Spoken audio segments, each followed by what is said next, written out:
The last time the Bulls and Stormers met in a do-or-die encounter, history was being made as they set up the first all-South African final in the United Rugby Championship. That final was won by the Stormers in Cape Town in June last year. 11 months later, these two rivals are back again in the mother city, but this time they're set to battle for a place in the semi-finals. To preview the showdown for us is journalist Michael Vlismas, who's joining us from the mother city where all the action is happening. Good morning to you, Michael. Thank you so much for joining us. So we were there in the mother city on the 18th of June 2022. We saw what happened. John Dobson coming out trumps, his tactics working better than Director of Rugby Jake White.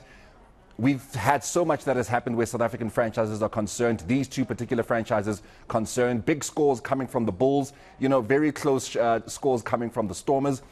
Everything we've seen in the United Rugby Championship for these two franchises this season, is it going to matter at all in this showdown? I think last night's Connacht-Ulster game is going to show that it won't. And, the upset win by Connacht there, setting up a tantalising South African semi-final, which is a win for South African rugby.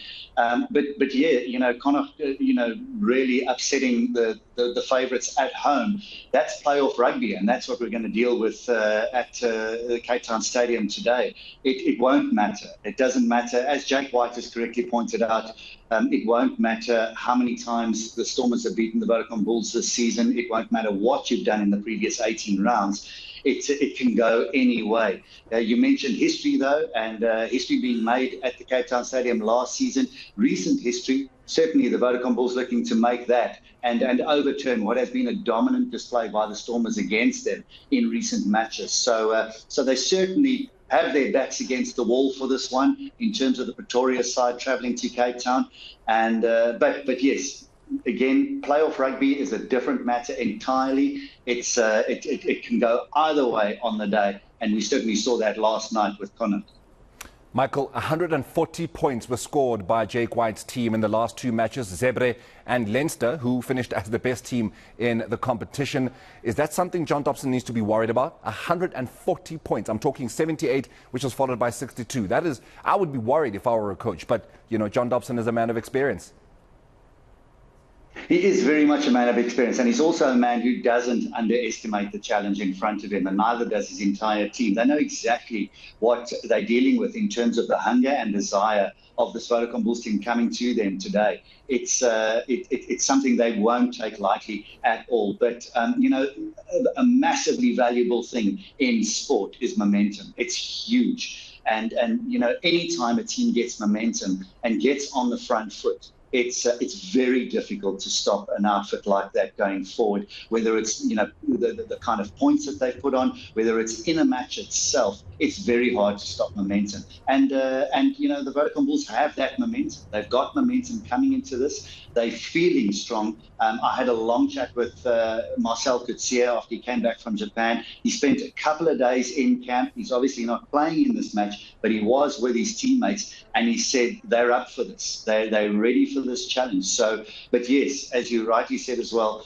Dobbo and his team will certainly not underestimate this challenge. I think the challenge for them is the emotion around this. It's going to be almost a record crowd in that stadium. It could be Stephen Kitsoff's last home game, depending on what happens. And so there's that send-off. There's a lot around this team at the moment, and they need to play this game and not play this occasion too much.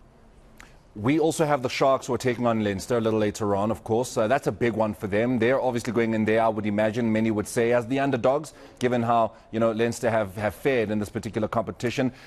We're going to need, at least we hope as South Africans, we're going to need a all-South African final once again, because unlike last year, this year is a Rugby World Cup year. This year is a year where a lot of our players are leaving to go, as you mentioned, Stephen Kitsoff. We've got the likes of Siya Kolisi also going overseas. We're going to need South Africa to build that momentum going into the Rugby Championship. It is only 3 matches that the Boks are going to be playing going into the World Cup in France. We've got Ireland, we've got France, we've got the All Blacks who want to, get one over us again. So we're going to need South African franchises going into to the United Rugby Championship to go all the way to the final and give us another all-South African final. So how important is today's particular match in the mother city as well as the Sharks' game?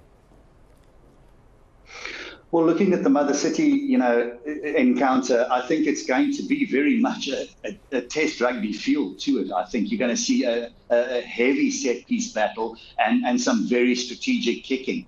And I think that's where it's going to be won. So that certainly is going to give you a feel in terms of, as you mentioned, that kind of test rugby that's going to be played a lot of coming up later in the year. In terms of the Sharks, that's a massively uphill battle for them. They've had key injuries. They certainly are on the back foot against Leinster. What's interesting, though, is that, Leinster have got a very tough run in. If they get through to the URC final, it's going to be very difficult for them. They've still got that Champions Cup against La Rochelle. So there's a lot testing that squad depth that they are renowned for. And yes, there's also that, it's such a delicate balance in a Rugby World Cup year. As you were saying, it really is. You want, as players, you want to be on form. You want to be playing your best rugby. You want to be playing late into competitions like this. But you also want to avoid injuries. So there is such a fine balance at the moment. But yes, the longer and the deeper they can go into the competition, of course, they're going to be on form looking ahead to those international competitions. But the flip side of the coin is there's been a lot of rugby played this year. You may just see a rest being quite key for a certain number of players, and later on test teams as well.